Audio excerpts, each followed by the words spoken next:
세상이 다 고요하도다.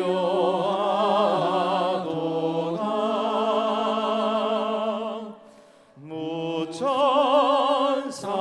날개 펴고서 이 땅에 내려와 그때에 부른 노래가 또다시 들리니 이 슬픔 많은 세상에 큰 위로 넘치고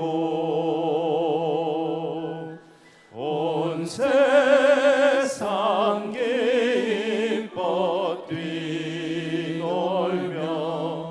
다 찬송하도다.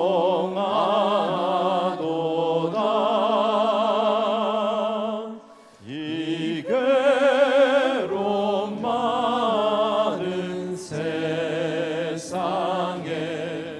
짐지고 가는 자,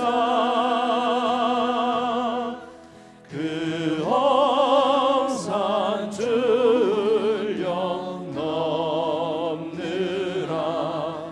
온몸이 고난아. 이제 약세상 살 동안 새 소망 가지고 저 천사 깊은 찬송을 들으며 쉬어라. 옛 선지예여 능하여 베들레헴 성에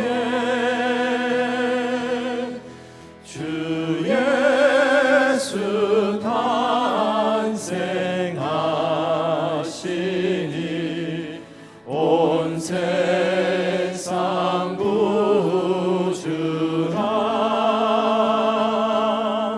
저 천사 깊은 노래를 또다시 부르니 온 세상 사는 사람들 다 와답하도다. 다 찬양하여라 전능왕 창조의 주께. 내오나 주 찬양 평강과 구원의 주님. 성도들아 주 앞에 이제 나와 즐겁게 찬양하여라.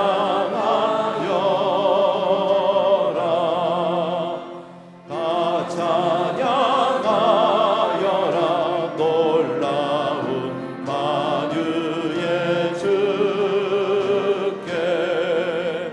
포근한 나에게 빛을 품어주시는 주님. 성도들아 주님의 뜻 안에서 내 소원 다 이루리라.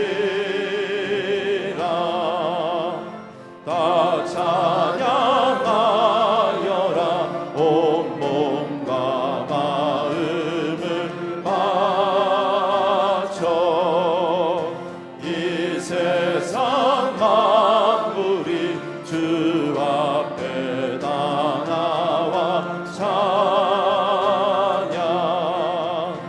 성도들아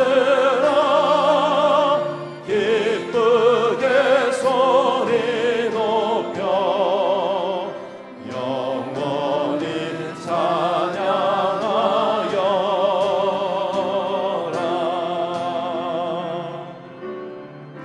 참 반가운 성도여 다 이리 와서 베들레헴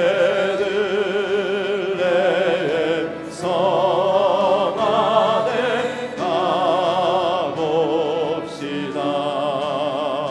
저 고요에 놓이신 아기를 보고 엎드려 절하세.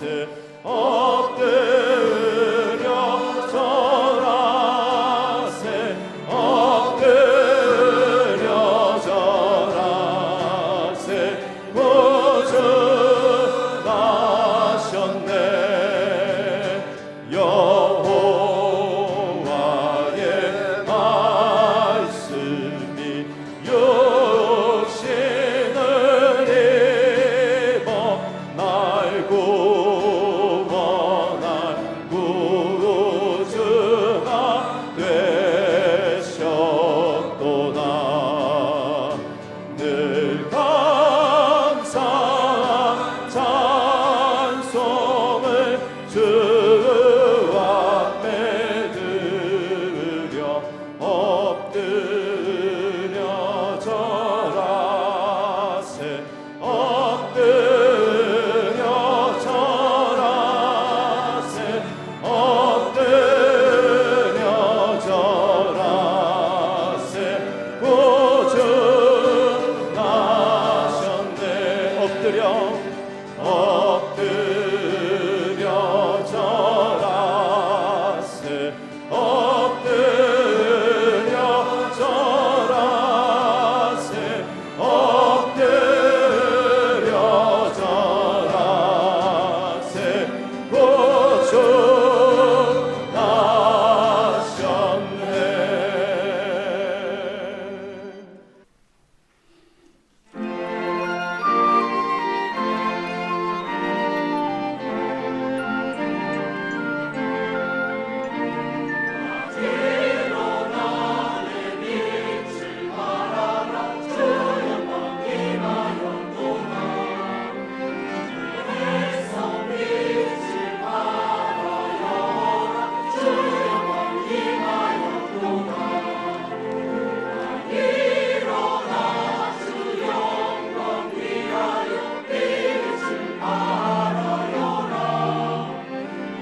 귀한 찬양 너무 감사합니다. 지난 금요일 저녁에도 월식 과외하고 체인부에서 정말 귀한 찬양 해주셨는데 오늘 너무나 찬양이 아름답죠. 사실은 매주마다 칭찬해드리고 싶은데 또 너무 그러면 안 될 것 같아서 제가 절제하고 있습니다만은 여러분 계속해서 월식화에서 기도해 주시고 또 조인해 주시고 또 도와주시길 바랍니다. 우리 하나님 말씀 같이 보겠습니다. 마태복음 1장 18절에서 25절까지입니다. 차이신 줄 알고 한 절씩 교독합니다. 예수 그리스도의 나심은 이러하니라. 그의 어머니 마리아가 요셉과 약혼하고 동거하기 전에 성령으로 잉태된 것이 나타났더니 그의 남편 요셉은 의로운 사람이라 그를 드러내지 아니하고 가만히 끊고자 하여 이 일을 생각할 때에 주의 사자가 현몽하여 이르되 다윗의 자손 요셉아 내 아내 마리아 데려오기를 무서워하지 말라. 그에게 잉태된 자는 성령으로 된 것이라. 아들을 낳으리니 이름을 예수라 하라. 이는 그가 자기 백성을 그들의 죄에서 구원할 자이심이라 하니라. 이 모든 일이 된 것은 주께서 선지자로 하신 말씀을 이루려 하심이니 이르시되 보라 처녀가 잉태하여 아들을 낳을 것이요 그의 이름은 임마누엘이라 하리라 하셨으니 이를 번역한즉 하나님이 우리와 함께 계시다 함이라. 요셉이 잠에서 깨어 일어나 주의 사자의 분부대로 행하여 그의 아내를 데려왔으나 아들을 낳기까지 동침하지 아니하더니 나오미의 이름을 예수라 하니라. 아멘. 내일이 예수님의 탄생을 축하하는 성탄절입니다마는 성탄을 바르게 지키려면 이 땅에 오신 예수님이 누구인가를 정확하게 알아야 됩니다. 사실상 예나 지금이나 가장 논란이 된 것이 예수가 누구냐는 이슈이죠. 교회사를 공부하신 분들은 잘 아시겠지만 이것 때문에 기독교 초기에 7번이나 철치 카운슬 공의회가 모이지 않았습니까? 그만큼 중요한 사안이 기독론인데 그럼에도 불구하고 아직도 여기에 대해서 정확하게 모르는 사람들이 많이 있습니다. 그래서 나온 조크 중에 이런 이야기가 있죠.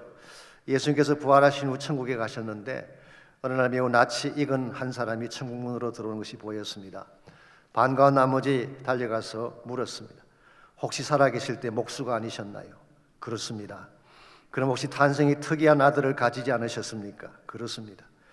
사실 그 아들은 사람이 아니었지요. 맞습니다. 그러자 예수님이 상기된 모습으로 물었어요. 혹시 그 아들의 손발에 못자국이 있지 않았습니까? 맞습니다. 이 말 들은 예수님이 그 사람의 손을 잡고 감기에 겨워서 외칩니다. 아버지, 접니다. 제가 땅에 있을 때 아버지의 아들이었습니다. 그랬더니 그 사람이 매우 놀라워하면서 대답하기를 아니 그럼 너가 정령 피노키오란 말이냐? 물론 이것은 조크로 만든 이야기입니다만은 실제로 아직도 예수님이 누군지 모르는 사람들이 많죠.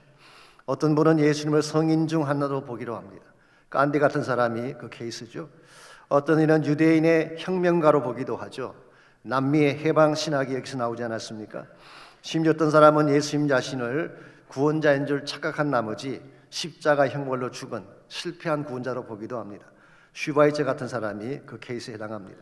오늘 여러분들은 예수님을 어떤 분으로 알고 믿고 계시는지요? 여기에 대한 대답 여하에 따라서 성탄의 의미가 달라지게 되고 성탄 때 드릴 헌신도 달라지게 될 것입니다.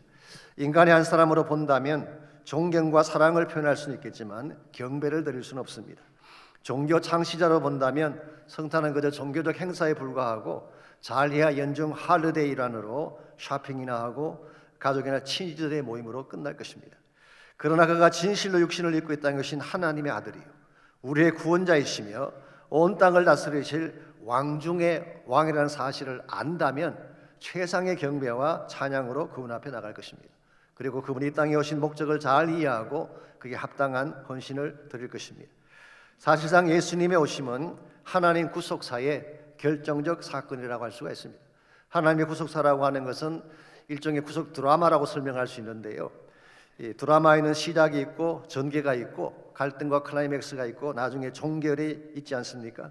하나님의 구속사도 마찬가지입니다. 성경의 구조 전체가 그렇게 구성이 되어 있죠. 창세기 1장과 2장에는 평화의 시대가 나옵니다. 그러다가 3장에서 문제가 발생하죠. 이것이 타락 사건입니다. 그 결과 인류는 죄의 종이 되고 마귀의 종노릇 하다가 파멸하는 존재가 됐습니다. 근데 하나님께서는 이것을 회복하기 위해 구속 계획을 세우시고 이 구속 계획을 성취해 가기 위한 전체적인 드라마가 성경의 내용을 장식하고 있습니다. 그래서 요한계시록에서 드디어 마귀가 멸망당하게 되고 하나님 나라를 완성하게 된다는 것이 구속 드라마의 내용입니다. 그러므로 구속 드라마의 결말은 대승리다, 그렇게 부를 수가 있습니다. 오래전에 한국 어느 교회에서 유명한 신학교 교수님이 오셔서 요한계시록 강의를 한 적이 있습니다. 그때 그 교회 사찰 집사님이 맨 앞자리에 앉아서 열심히 강의를 듣고 있었어요. 배우지 못한 줄 알았던 사찰 집사가 강의를 듣고 있으니까 은근히 기분이 좀 상하셨는지 강의를 하다 말고 이렇게 물었어요. 사찰 집사님은 계시록의 주제가 뭔지는 알고 듣고 계시는 겁니까? 그때 사찰 집사님이 이렇게 답을 하셨습니다. 글쎄요, 교수님 강의는 너무나 난해해서 잘 못 알아듣겠습니다마는 계시록의 주제는 제가 알고 있습니다. 한마디로 하나님이 이기신다, 이것 아니겠냐고. 정확하게 핵심을 찝은 대답이죠. 결국 하나님이 승리하신다, 그리고 영원한 나라를 세우신다. 이게 구속 드라마의 결말이라고 부를 수가 있겠습니다. 자, 그렇다면 이 구속 드라마의 주인공은 누구일까요? 이 주인공은 바로 예수 그리스도십니다. 그래서 성경을 읽으실 때 예수님을 중심으로 성경을 읽으면 성경의 맥을 잘 잡을 수가 있습니다. 창세기부터 계시록까지 성경의 모든 구절은 예수 그리스도에 대한 것이죠. 예컨대 레위기 같은 성경 얼마나 지루하고 이해하기가 힘듭니까? 그러나 모든 제사 제도 뒤에는 예수님이 계신다는 것을 알면 한 구절 한 구절이 마음속에 큰 감동으로 다가올 것입니다. 자, 성탄이라고 하는 것은 바로 이 예수님이 이 땅에 오신 사건을 말하는 것입니다. 구약 시대에 이미 예언되었고 하나님에 의해서 성취된 하나님 나라 드라마의 주인공으로 예수님께서 오신 사건, 이게 바로 성탄입니다. 흔히 예수의 오심을 강림이라고 표현하기도 하죠. 영어로 advent 그렇게 부르는데요. 사실 advent라는 단어는 라틴 말입니다. 헬라 말로는 파루시아 그렇게 되어 있습니다. 번역하면 arriving, 도착한다, 혹은 presence, 임한다, 그런 의미를 가지고 있습니다. 근데 예수님의 강림은 한 번만 있는 것이 아니라 두 차례에 걸쳐 이루어지게 되죠. 그래서 the first advent가 있고 the second advent가 있어요. 첫 번째 강림을 뭐라고 부르나요? 초림이라고 부르고 이것이 바로 성탄 사건입니다. 두 번째 강림을 우리는 재림이다, 그렇게 부르고 있죠. 이런 측면에서 크리스찬 삶은 이렇게 묘사할 수가 있습니다. 크리스찬 삶이라고 하는 것은 초림과 재림 사이에서 장차 오실 재림의 예수를 기다리는 삶. 그러므로 초림의 예수를 만난 사람들은 장차 오실 예수님이 오실 수 있도록 그 길을 닦고 준비하는 삶, 이게 바로 크리스찬 라이프라고 표현할 수가 있습니다. 이런 측면에서 성탄은 2000년 전에 지나간 사건이라기보다는 지금도 계속되어 가야 할 사건입니다. 첫 번째 강림을 경험하지 못한 사람들에게 오신 예수를 증거해야 될 사건이기 때문에 이 일을 언제까지 해야 될까요? 주님 다시 오실 때까지, The Second Advent까지 계속해야 되는 것입니다. 그래서 저희 교회에서는 성탄을 선교라고 부르는 것입니다.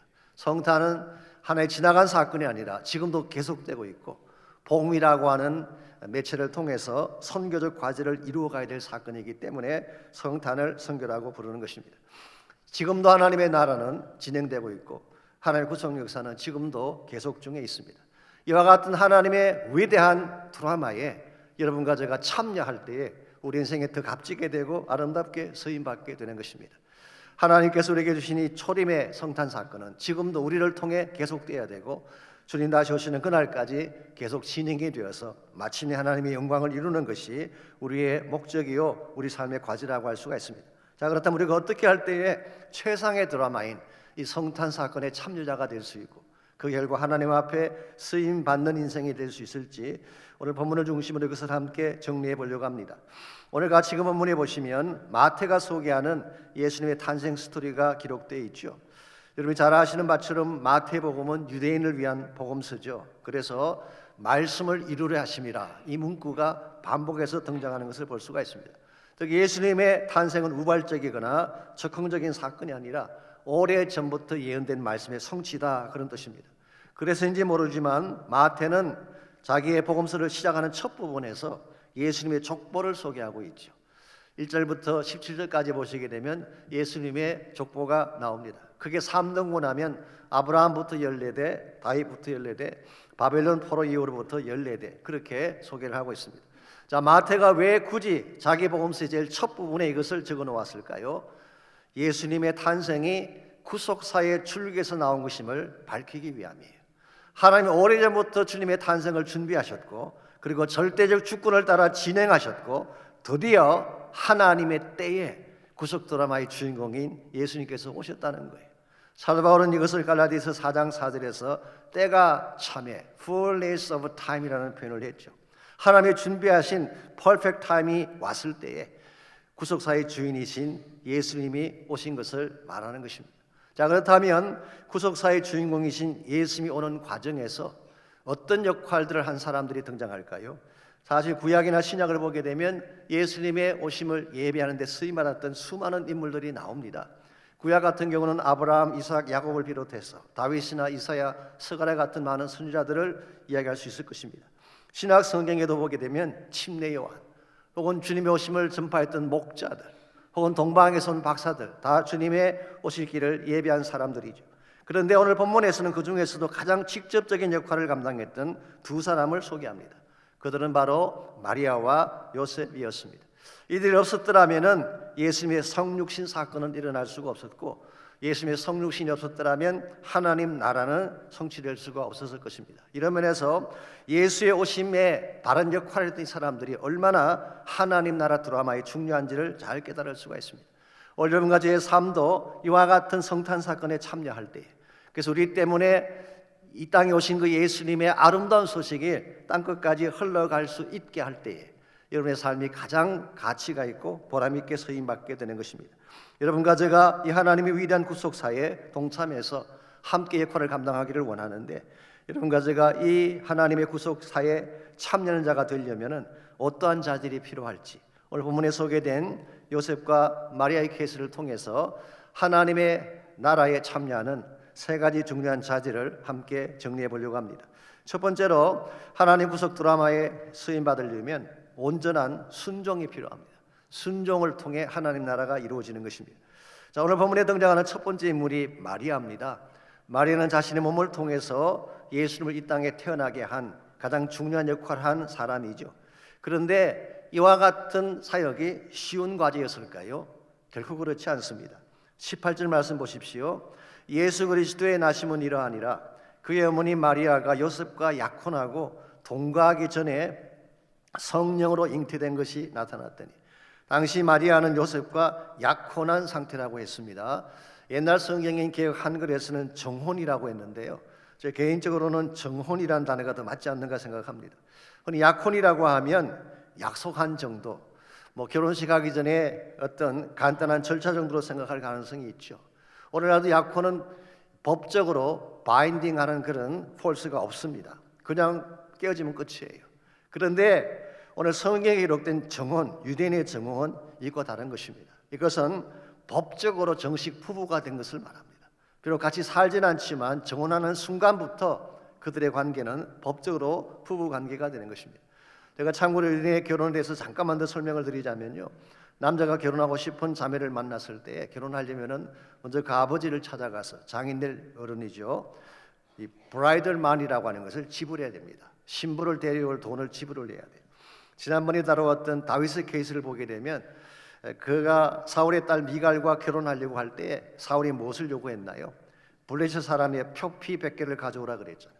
이건 사실 다윗을 죽이기 위한 술수였습니다만은 그때 다윗이 아예 200개를 갖다 주었던 거 기억하십니까? 이게 일종의 브라이덜 마니를 말하는 것입니다. 이렇게 함으로써 정혼이 시작이 됩니다. 그러면은 약 1년 정도 떨어져서 정혼 기간을 갖죠. 일종의 테스트 기간이라고 할 수가 있습니다. 그러다가 신랑이 때가 되면 신부를 데리러 신부집으로 옵니다. 근데 그때가 정확한 날짜를 알려주지 않기 때문에 항상 등불을 준비하고 깨어 있어야 된다. 이게 예수님 혼인잔치 비유에 나오는 말씀이기도 하죠. 그리고 나서 신부집에서 혼인잔치를 하고 둘이 함께 자기 집으로 돌아와서 부부로서 살게 되는 것입니다. 자, 오늘 본문에서 마리아가 아기를 갖게 된 시점이 바로 이 정혼 기간 중이었어요. 그러므로 이 기간 동안에 만일에 부정한 일이 드러나게 된다면 신부는 돌로 쳐 죽임당하게 돼 있습니다. 이런 상황에서 천사가 와서 마리아에게 잉태 소식을 알린 것입니다. 아무리 천사가 전한 말씀이라고 해도 이거 받아들이는 게 쉽지 않을 거예요. 이걸 받아들이게 된다면은 어쩌면 죽을지도 모르는, 어쩌면 자기의 모든 레퓨테이션이 다 날아갈지도 모르는 어려운 상황. 더구나 지금 남자를 알지 못하는데 아기를 잉태한다고 말하고 있잖아요. 이게 생물학적으로 불가능한 것입니다. 윤리적인 차원에서도 억셉트하기가 쉽지 않지만 생물학적으로 불가능한 말씀을 천사가 전한 거죠. 그럼에도 불구하고 누가복음 1장 38절에 보시면은 주의 여종이오니 말씀대로 내게 이루어지이다. 이것을 우리가 순종이라고 말하는 것입니다.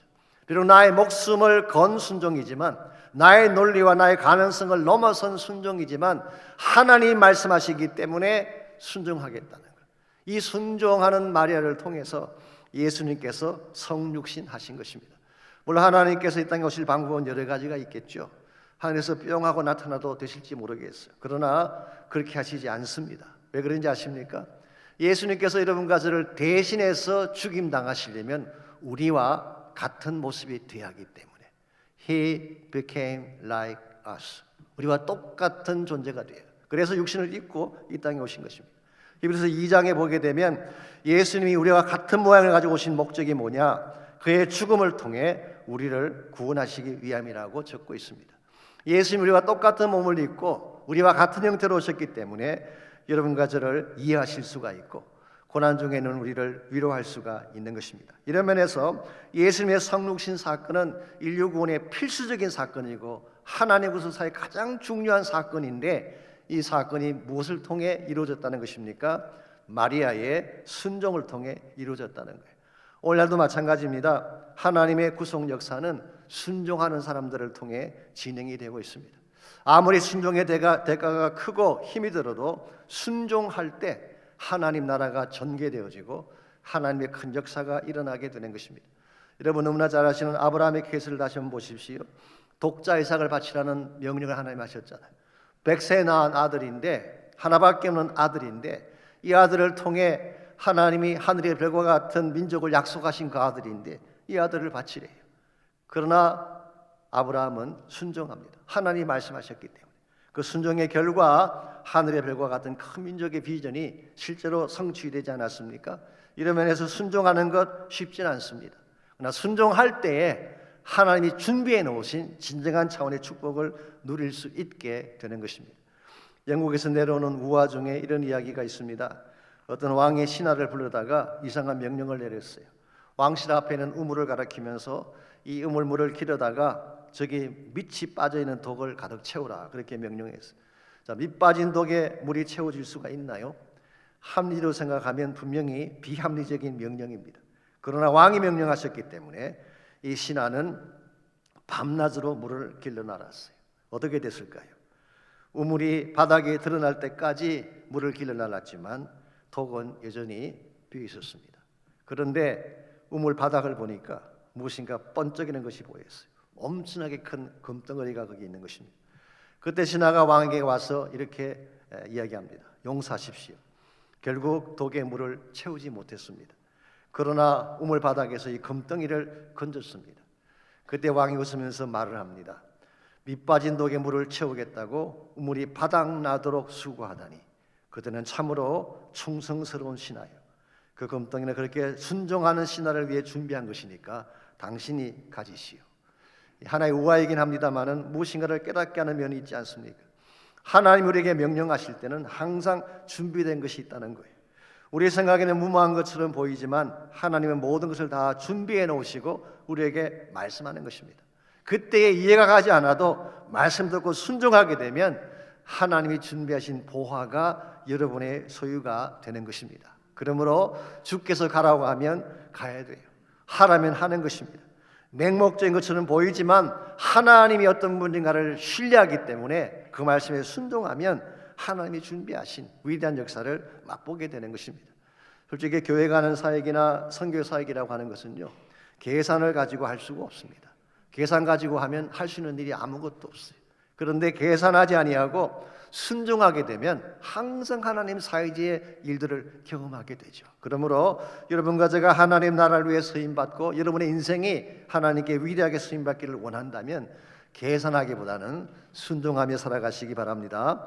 두 번째로 하나님 구속 드라마에 쓰임받으려면 겸손한 자기 비움이 있어야 됩니다. 자기를 비워내지 아니하면 하나님 나라가 진행될 수가 없습니다. 오늘 본문에 등장하는 두 번째 인물이 요셉인데요, 일반적으로 남자가 먼저 등장하고 여자가 나중에 등장하는데 오늘 본문에서는 마리아가 먼저 등장을 하죠. 왜 그랬을까요? 아무래도 여자분들의 역할이 더 탁월하기 때문일까? maybe 가능성이 있는 이야기입니다. 오늘 본문에 보게 되면 요셉이라는 존재는 그렇게 위대한 존재처럼 보이지가 않습니다. 실제로 신약 성경을 공부하시면은 마태복음 1장, 2장, 누가복음 1장, 2장에 몇 번 나올 뿐이지 그가 남긴 위대한 말도 나오지가 않고 그가 목소했다는 사실 외에는 그의 행적에 대한 기사가 거의 없습니다. 언제 어떻게 죽었는지에 대한 기록도 없어요.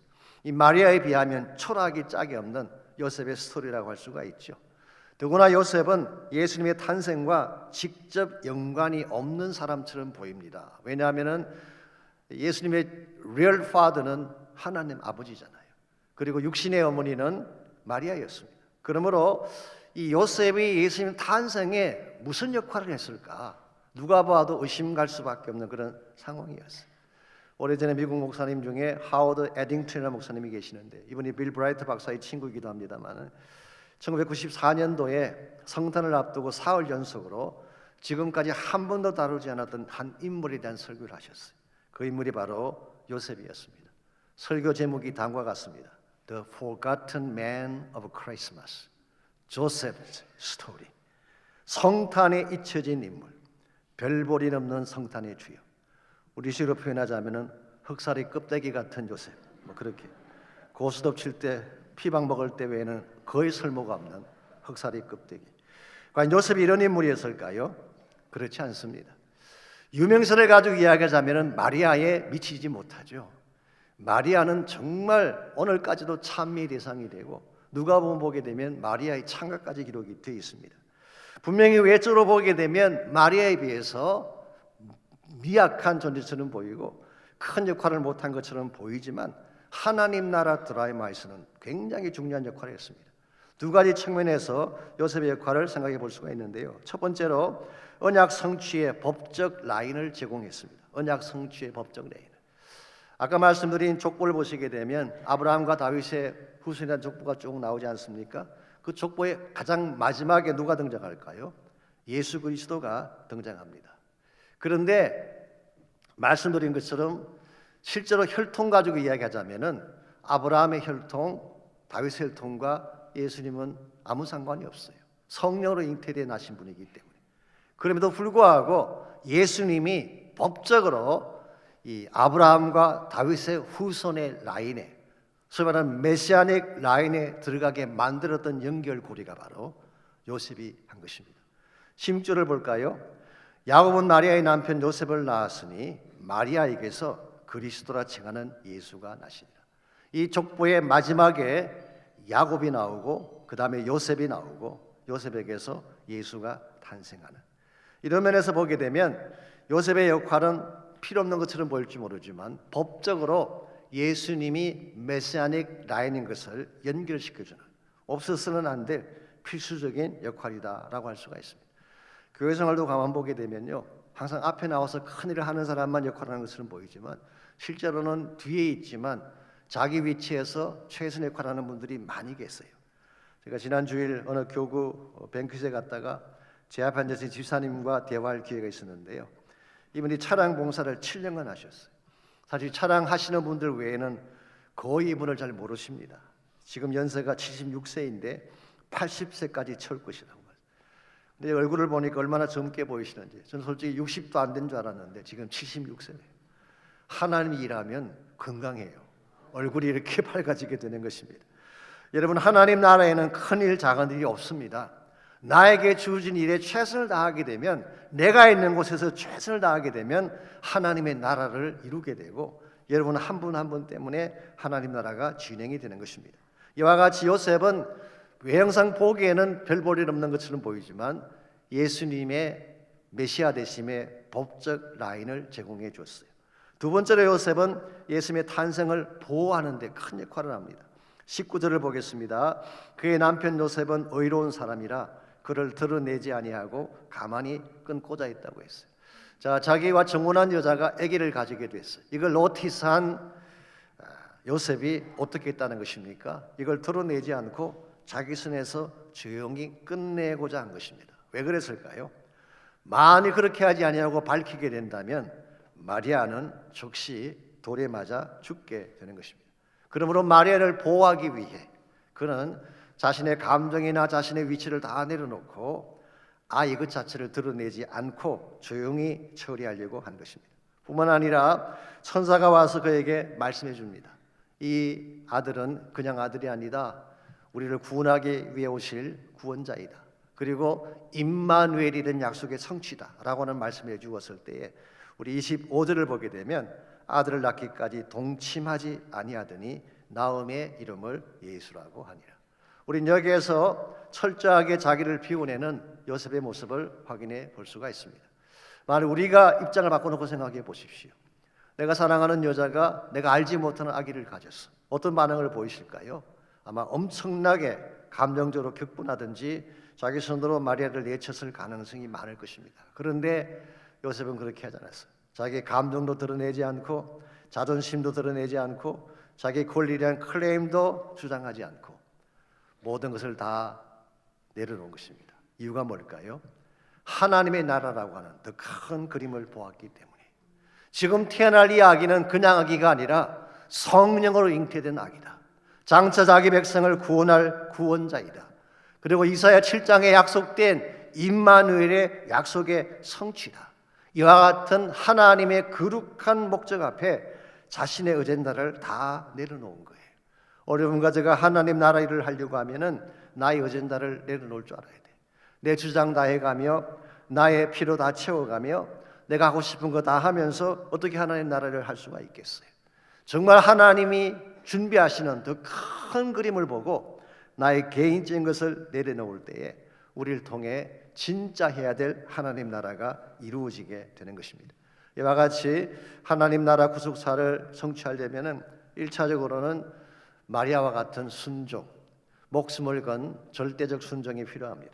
두 번째는 요셉과 같이 자신의 어젠다를 다 비워내는 헌신이 필요하죠. 그러나 이 두 가지 사실을 한다고 할지라도 또 한 가지가 더 필요한 게 있어요. 그게 뭐냐고 하면 하나님의 능력입니다.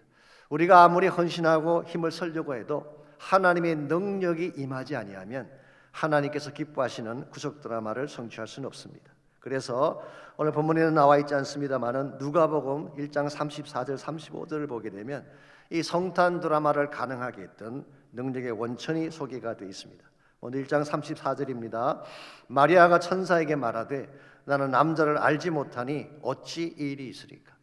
천사 가브리엘이 와서 잉태에 대한 소식을 전했을 때에 남자 없이 아기를 갖는다는 소식을 전했을 때에 마리아가 반문한 것입니다. 남자를 알지 못하는데 어떻게 이런 일이 가능하겠습니까? 당연한 질문이죠.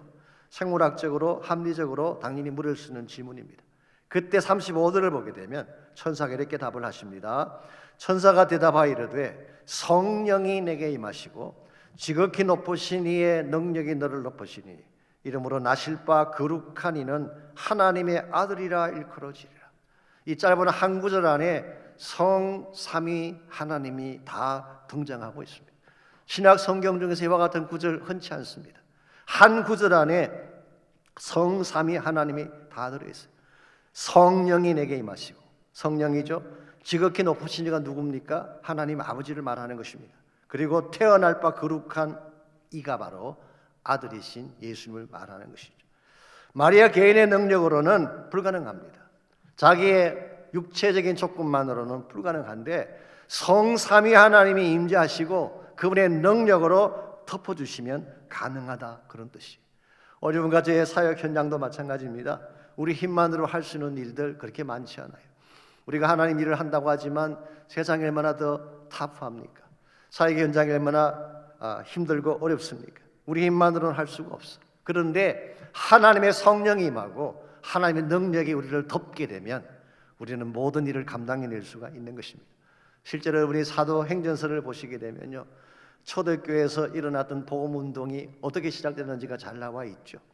사실 제자들은 그렇게 유능한 사람들이 아니었습니다. 그들은 배우지도 못했고 가진 것도 많지 아니한 사실은 갈릴리 시골에서 성장했던 그런 사람이죠. 예수님은 떠나가 버리고 안 계시고 박해 위에 본 여전한데 이와 같이 시골에서 올라온 제자들이 예루살렘 성 안에서 할 수 있는 일이 뭐가 있겠어요? 그럼에도 불구하고 사도행전서를 보시면은 그들은 놀랍게 부흥을 합니다. 관원들이 어찌할 수 없을 정도로 담대했어요. 결국 그들은 로마 제국이라는 막강한 권력을 깨뜨리고 전 세계를 향한 복음 운동을 펼쳐간 사실을 성경은 기록하고 있습니다. 어떻게 이것이 가능했을까요? 가능한 대답은 딱 한 가지밖에 없습니다. 성령께서 임하셔서 그들을 덮어주셨기 때문인 것입니다. 오늘날도 마찬가지입니다. 우리가 가진 능력만으로 하나님 나라 이룰 수가 없습니다. 나의 힘만으로 이 세상을 정복하고 복음의 사역 펼쳐갈 수가 없어. 그런데 하나님의 능력이 임하시면, 성령이 우리를 덮으시면 우리는 하나님께서 기뻐하는 놀라운 사역 현장으로 달려나가서 하나님 사회의 일을 이룰 수가 있는 것입니다. 전 저희 교회가 정말 하나님 나라 중심의 교회가 되기를 원합니다. 요즘 우리가 잘 쓰는 용어로 표현하자면은 미셔널 처치, 선교적 교회가 되기를 원하는데, 그냥 말만으로, 프로그램만으로 저희 교회가 선교적 교회가 될 수가 있을까요? 아닙니다. 성령께서 임해야 돼요. 성령이 임하셔서 우리 교회를 장악해 주실 때, 여러분과 제가 기도하는 가운데에 하늘이 열리고 성령이 담비같이 쏟아질 때에 하나님의 교회가 교회다워지게 되는 것입니다. 우리가 아무리 노력해도 할 수 없는 일, 우리가 아무리 계획해도 성취할 수 없는 하나님 나라의 플랜들을 성령 받으면 할 수 있다, 그런 뜻이에요. 그러므로 저는 저희 교회가 과거에도 그랬지만 2024년도에도 기도하는 교회가 될 수 있기를 바랍니다. 성령 역사하는 교회가 되었으면 좋겠어요. 그래서 하나님의 나라를 꿈꿀 뿐만 아니라 실제로 하나님 나라 위에 쓰임받는 교회가 되기를 간절히 원합니다. 여러분께서 이와 같은 사실을 기억하시고 하나님 나라에 참여하시고 하나님 영광 위에 살아가시게 되면 개인적으로도 여러분 삶이 아름다워지지만 교회적으로도 주님의 위대한 꿈을 이룰 수 있게 되는 것입니다. 아신 대로 저희 교회가 오래전에 칠레 프로젝트를 하지 않았습니까? 우리 지난번 무료 선교 때도 지하수 파는 것을 위해 여러분이 헌금까지 해주셨는데요. 그 당시 저희 교회에서 20만 불을 헌금을 해서 칠레의 YM 베이스를 건축하는 그런 일을 했습니다. 그 센터를 완공하고 첫 번째 목회자 세미나를 가질 때 그분들이 저를 초청하셔서 3일 동안 목회자 세미나를 인도하게 하셨어요. 갔더니 한 150명 정도의 그 현지 목회자들이 모이셨는데요. 그래 저와 같이 강의를 하신 분 중에 알레한드로 로드리게스라고 하는 목사님이 오셨어요. 이분은 아르헨티나 YM의 대표이고 남미 전체를 책임지는 책임자이기도 합니다. 이분이 강의 중에 마라도나라고 하는 축구 선수에 대한 이야기를 하셨어요. 마라도나 아시죠? 디에고 마라도나. 축구 좋아하시는 분들은 모를 리가 없는, 지금은 메시가 축구 영웅이지만 80년대는 아르헨티나 축구 영웅이 마라도나였습니다. 그런데 이분이 은퇴한 후에 마약에 손을 대기 시작하면서 몸이 망가지기 시작했어. 그러다가 결국 2004년도에 심각한 중독 증세로 사경을 헤매는 위치까지 되었습니다. 그가 이번에 있는 병원에 수많은 사람들이 진을 치고 있었고 CNN 같은 방송국에서는 직접 나와서 생중계를 하고 있었어. 그 말은 언제 죽을지 모르니까 임종을 기다리는 그런 상황이었다고 할 수 있습니다. 그때 하나님께서 로드리게스 목사님 마음에 마라도나를 위해 중보 기도하라는 음성이 들려왔습니다.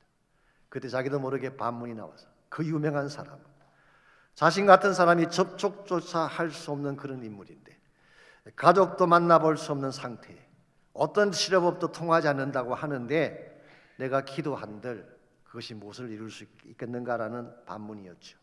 그러나 주님의 음성이 계속 들려왔기 때문에 순종하기로 작정하고 당시 DTS 훈련을 받고 있던 훈련생들을 데리고 그 병원 앞으로 갔습니다. 그리고 매일 십자가를 들고 기도하는데요. 이 상황이 CNN을 통해 계속 생중계가 된 것입니다.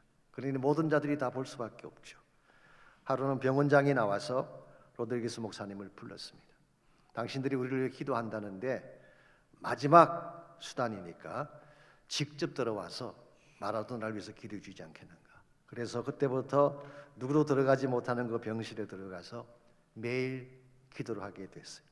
매일 마라도나의 머리부터 발끝까지 안수하며 죽음의 영을 대적하는 기도를 했어요. 아픔을 치유해달라고 기도했어요. 그랬더니요 22일째 되는 날 시체와 방불했던 그가 손가락을 움직이기 시작했어요. 그리고 차츰차츰 회복되더니 나중에는 일어나 무릎을 꿇고 함께 기도할 정도로 회복이 되었다고 합니다. 누가 한 것입니까? 하나님이 한 것이죠. 마약과 중독으로 시체처럼 죽어가던 그를 하나님의 능력이 덮어시자 다시 일어나게 된 거예요. 물론 이후에 다시 이분이 심장에 문제가 생겨서 결국 2020년도에 세상을 떠나긴 합니다만은, 그러나 그 당시 CNN을 비롯한 전 세계 취재진들이 그 병원 앞에서 로드리게스 목사님께 물은 질문이 이것입니다. What happened? 무슨 일이 일어난 것입니까? 라는 질문을 했어요. 로드리게스 목사가 뭐라고 답을 했을까요? God has done it. 하나님이 하셨습니다. 이게 CNN을 통해 전 세계 방영이 되면서 예수 그리스도의 복음을 알리는 기회가 되었다는 간증을 하셨어요. 사랑하는 성도 여러분, 하나님은 지금도 일하고 계십니다. 지금도 세계 곳곳에서 하나님이 아니면 하실 수 없는 능력의 일들을 집행하고 계십니다. 그리고 여러분과 저를 이 위대한 드라마에 초청하고 계세요.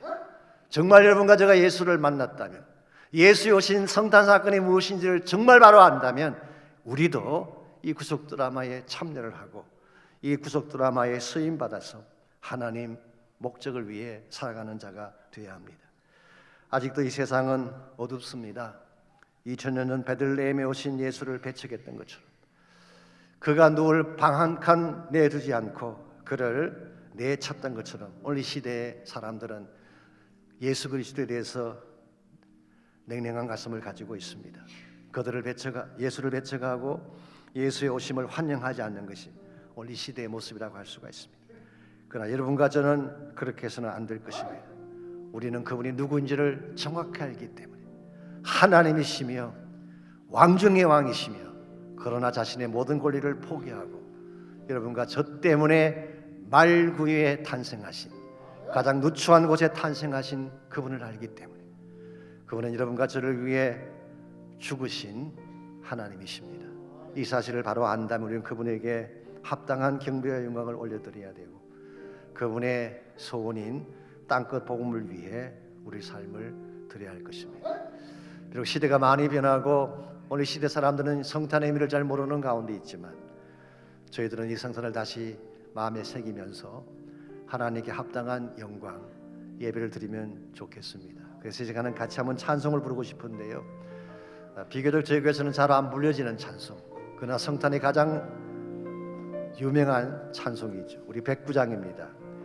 고요한 밤, 거룩한 밤, 우리 찬양 함께 찬송하고 우리 헌신하는 시간 갖도록 하겠습니다.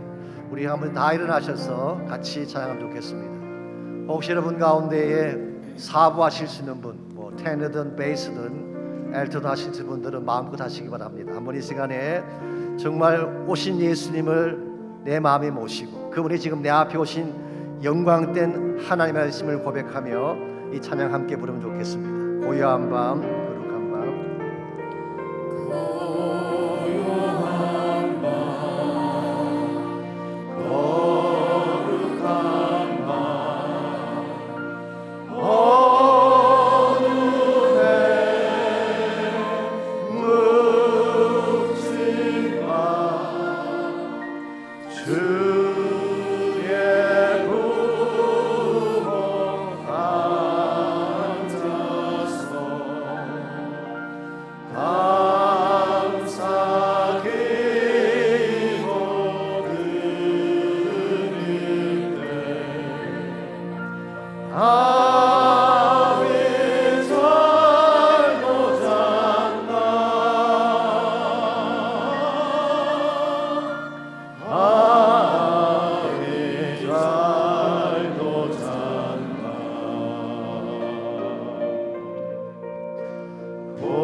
4절입니다. 고요한 밤 거룩한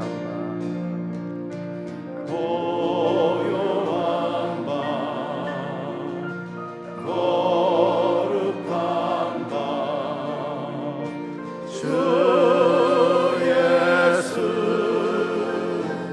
나신 밤 그의 얼굴 광채가 세상 빛이 되었네 구주 나셨도다 구주 나셨도다 경배하라. 경배하라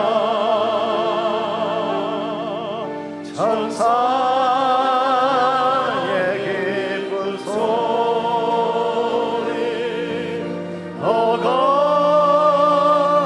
거룩한 밤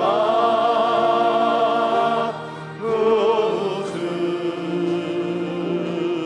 나신 밤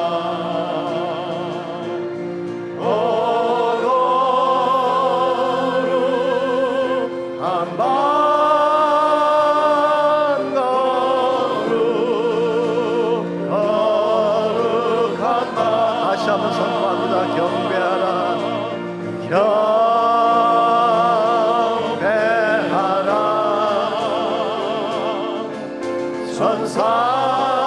천사의 기쁜 소리 더 거룩한 밤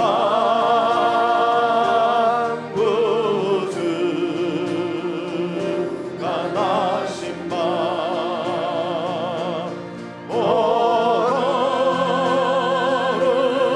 거룩한 밤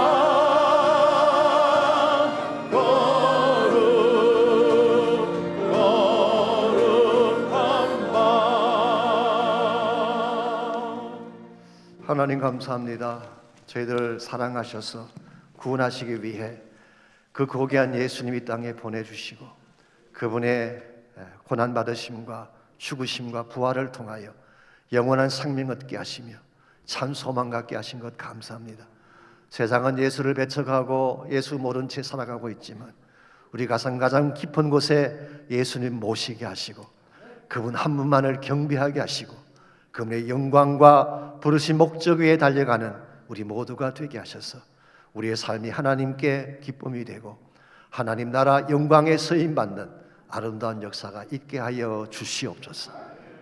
이제는 우리 구주 예수 그리스도의 은혜와 하나님 아버지의 무한하신 사랑과 성령님의 충만한 임재하심이 예배를 마치고 돌아가는 모든 성도 한 분 한 분에게 가정과 삶의 터전과 자녀들과 자손들 위해 이제로부터 항상 함께 하시기를 예수님의 이름으로 간절히 축원하옵나이다.